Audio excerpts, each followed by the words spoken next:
அம்மாவோட நகையெல்லாம் உங்களுக்காக கோர்ட்டுக்கும் போலீஸ்க்கும் கேஸ்க்குமா போயிடுச்சு. இப்ப வீட்டுல ஒரு குந்துமணி தங்கம் கூட இல்ல. இப்ப நாட்டுல கூட ஒரு குந்துமணி தங்கம் கிடையாது. எல்லாத்தையும் அரசியல்வாதிகள் வாங்கி அங்கங்க லாக்கர்ல வச்சுட்டாங்க. ஒரு காலத்துல பரன் முழுக்க வெங்கல பாத்திரமும் பித்தளை பாத்திரமுமா இருந்துச்சு. இப்ப அதெல்லாம் காலி. பரன் மைதானம் ஆயிடுச்சு. ஃபுட்பால் மேட்ச் ஆடலாம். ஏன்பா இப்படி எல்லாம் செய்றீங்க? எனக்கு இந்த உலகம் கிட்டு போகுதேன்னு தான் கவலை. உலகத்தை விடுங்க, உங்க கவலை. எனக்கு என்ன கவலை? என்ன பத்தி கவலைப்படலையா? என் கல்யாணத்துக்கு 4 பாத்திரமாவது சீரா கொடுக்கணும், முடியுமா? ஒரு பட்டு புடவையாவது வாங்கணும், முடியுமா? சத்திரத்துக்கு அட்வான்ஸ் ஆவது கட்டணும், முடியுமா? 4 பேருக்காவது சாப்பாடு போடணும், முடியுமா? சரி, அதெல்லாம் விடுங்க. என் ஜாதகம் எங்க இருக்குனாவது தெரியுமா உங்களுக்கு? ஏமா, இத பத்தி எல்லாம் நான் கவலைப்படலன்னு நினைக்கிறியா? நான் டிவியில எந்த நிகழ்ச்சி மிஸ் பண்ணாலும் மிஸ் பண்ணுவேனே தவிர அந்த கல்யாண மாலைங்கிற நிகழ்ச்சியை மிஸ்ஸே பண்ண மாட்டேன்.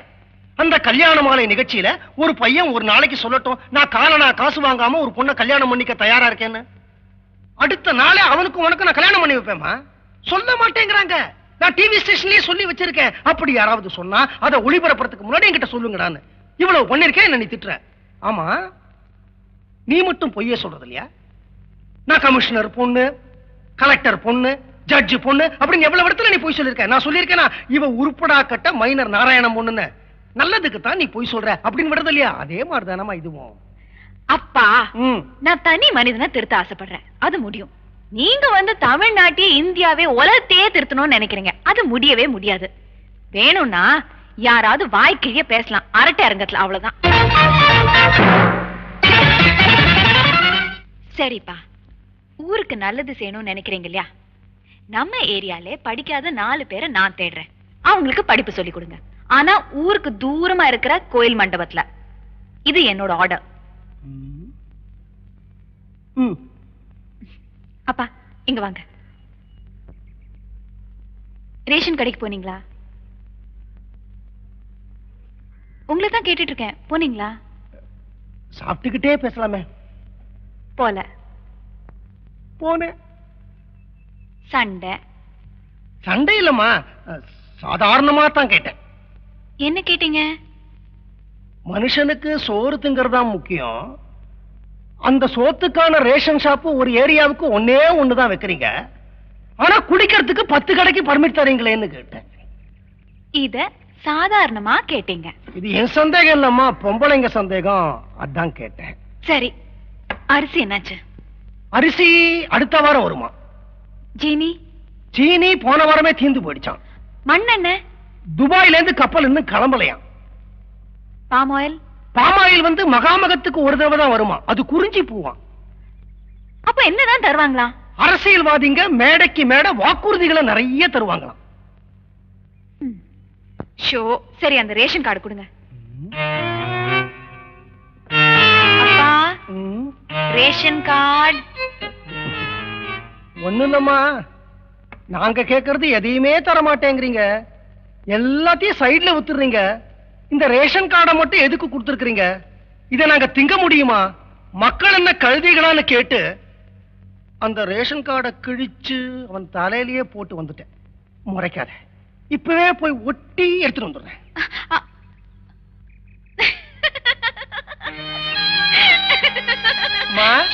மடி, நாம 2 பேரும் இப்படி சிரிச்சுட்டு சந்தோஷமா இருக்கிறச்ச நமக்கு எப்படி பசிக்கும்?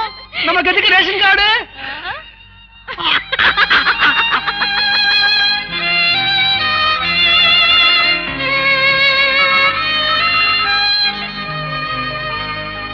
மஞ்சம்மா, பிரசாதம் எடுத்துக்கோங்க. என்ன கொண்டுறோம்? திருப்பதியா பழனியா? பழனிలో పంచామృతం, ఇది லட்டு. திருப்பதம்மா. எனக்கும் தினம் தினம் திருப்பதி போய் லட்டு சாப்பிடணும்னு ஆசைதான். ஆனா அங்க உள்ள போய் கோவிந்தா கோவிந்தான்னு சொல்றதுக்குள்ள ஜர்கண்டி ஜர்கண்டின்னு வெளியே அமைச்சிருவாங்க. அது என்ன ஜர்கண்டியோ, அந்த ஜர்கண்டிக்கு பயந்தே நான் திருப்பதி போறது இல்ல. ஆமா, எல்லாருக்கும் கொடுத்துட்டீங்களே, எனக்கு அப்படியே பேப்பரோட வச்சிருங்களேன். மஞ்சம்மா, திருப்பதி சுவாமி வாரு ரொம்ப சக்தி வாய்ந்தவர். இந்த லட்டு நீங்க தொடுப்போற நேரம் உங்க வாழ்க்கையில ஒரு திருப்பு முனை ஏற்படும். அப்படி ஏற்படலைன்னா கொண்டல் ராவங்கிற நான் பேர் நான் மாத்திக்கிறேன். எப்படி? சுண்டல் ராவ்னா?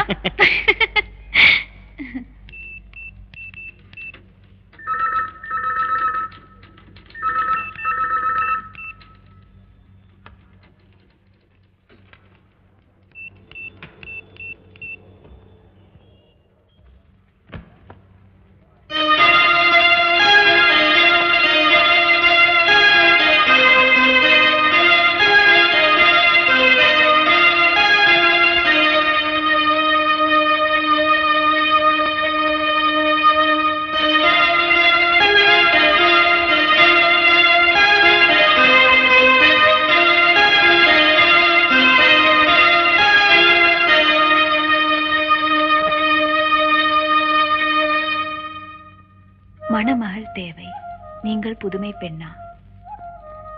வாழ்க்கையில் புயலை மட்டுமே சந்தித்துக் கொண்டிருக்கும் 27 வயது ஆண்மகனை திருமணம் செய்து கொண்டு அவனது வாழ்க்கையிலும் ஒரு வசந்தத்தை வீசச் செய்யும் தகுதி, திறமை உங்களுக்கு இருக்கிறதா?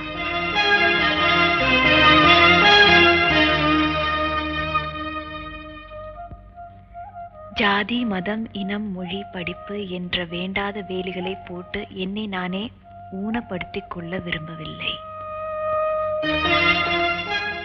முதலில் வரும் அப்ளிகேஷனுக்கு முன் உரிமை தரப்படும்.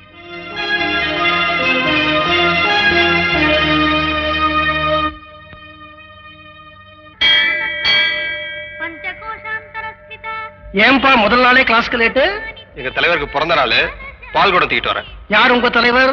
சுகுமார் பாபு. யார் அந்த சுகுமார் பாபு? இது கூட தெரியாத? நடிகர் சார். ஓ, நடிகர் சுகுமார் பாபுவுக்கு பிறந்த நாள், அதுக்கு பால் குடம் தூக்கிட்டு வரேன். உங்க அப்பா பிறந்த நாள் என்ன? தெரியாது. உங்க அம்மா பிறந்த நாள்? தெரியாது. அட்லீஸ்ட் உன் பிறந்த நாளாவது தெரியுமா? இதெல்லாம் எனக்கு எப்படி சார் தெரியும்? ஏண்டா, உங்க அப்பா பிறந்த நாள் தெரியாது, உங்க அம்மா பிறந்த நாள் தெரியாது, உன் பிறந்த நாள் கூட தெரியாது, ஆனா யாரோ நடிகர் சுகுமார் பாபு பிறந்த நாளுக்கு பால் குடம் தூக்கிட்டு வரேன். வெக்கமா இல்ல?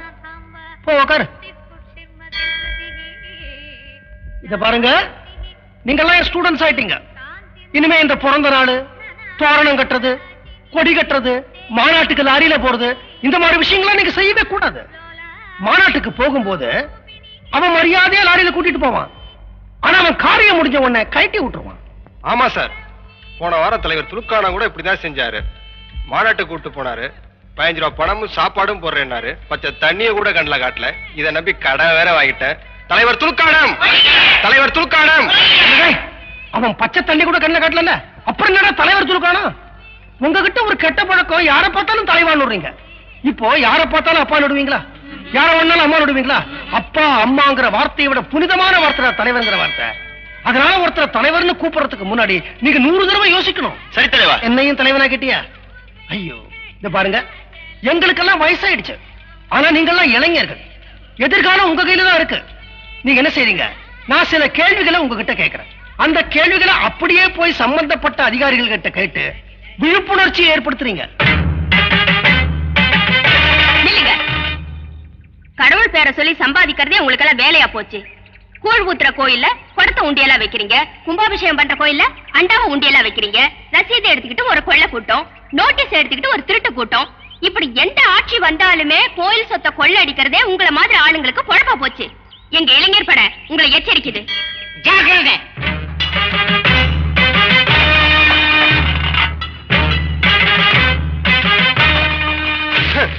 இது அரசாங்கம் கட்டுற கட்டடம், ஆனா இதுக்கு ஒதுக்கப்பட்ட செங்கல், சிமெண்ட், ஜல்லி, ஏன் பாண்டு கூட சில பேர் வீடுங்க கட்ட போகுது. கான்ட்ராக்டர் வேற லஞ்சம் வாங்குறீங்க. வாரம் வாரம் உங்களை எங்க இளைஞர் பட எச்சரிக்கிறது, ஜாக்கிரதை.